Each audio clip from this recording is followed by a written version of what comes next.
Hey, what's going on, everybody? I have a new paper here I want to discuss really quickly. Ganymede on the Walensky-Taylor diagram. No life now or in the past.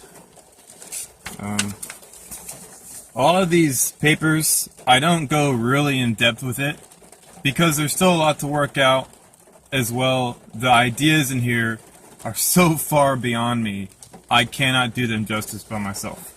Which is why I'm inputting all these papers on Vixra for everybody to read. Essentially, what I have in here is Ganymede was a star. Obviously, it had the star stages just like all the other stars, but it evolved too quickly.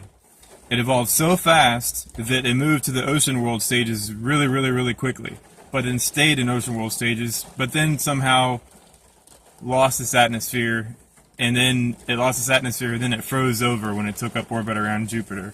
I don't know the exact history of it. I'll have to still work it out. But the point is, a lot of what we see can have its history reverse engineered based off of its differentiation, based off of how much iron is in the core, based off of how much water is there, based off of if there's life there. And the reason why I have no life now or in the past in Ganymede, because it sits right where the full-blown ocean world is, right where it would become an ocean world. I don't know if you guys can see that. I'll link this to the bottom as well. I have mass on here again. As you can see, it's about, it's the same mass as like a dead star, or a dead moon, dead star, same difference. But it's not above the Taylor threshold, and the Taylor threshold is that thick black line. And I would suppose that that would be more of a gray area, because it's not fully worked out, but it does exist. There's a cutoff for a lot of different factors involving how life is formed, and the cutoff is different for how evolved the star is. The cutoff point for a Jupiter-sized object, because obviously Jupiters don't have life, would be way up here. And we can predict if a Jupiter-sized object will form life in the future as it moves down this. And that's the whole point of that threshold. But Ganymede is not a dead moon, and that's important. It's more of a frozen pre-ocean world that was ripped apart by a hotter host in the past before it orbited Jupiter. And that being said, it's also not an object, and I saw this in Wikipedia, that formed within 10,000 years. Scientists believe that Ganymede formed in 10,000 years. Can you believe that? No way, dude.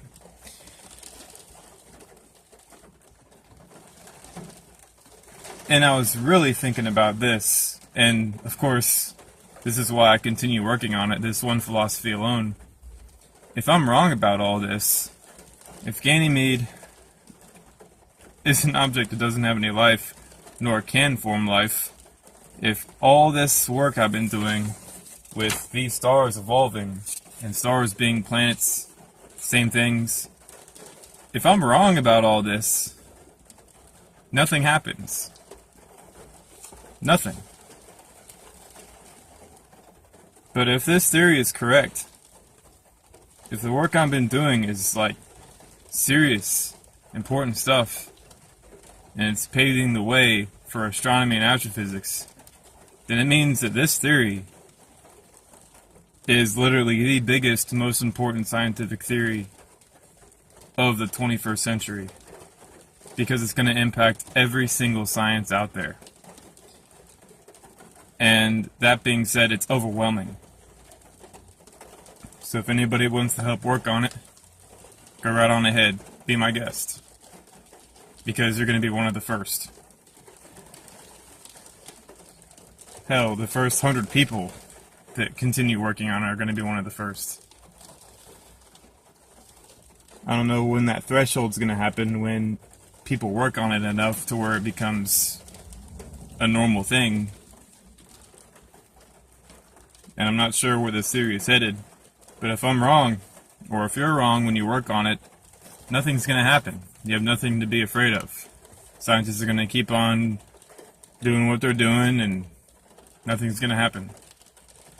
But if this is right, and if the ideas presented here are correct, essentially, for the basic principles and ideas, then this is worldview shattering.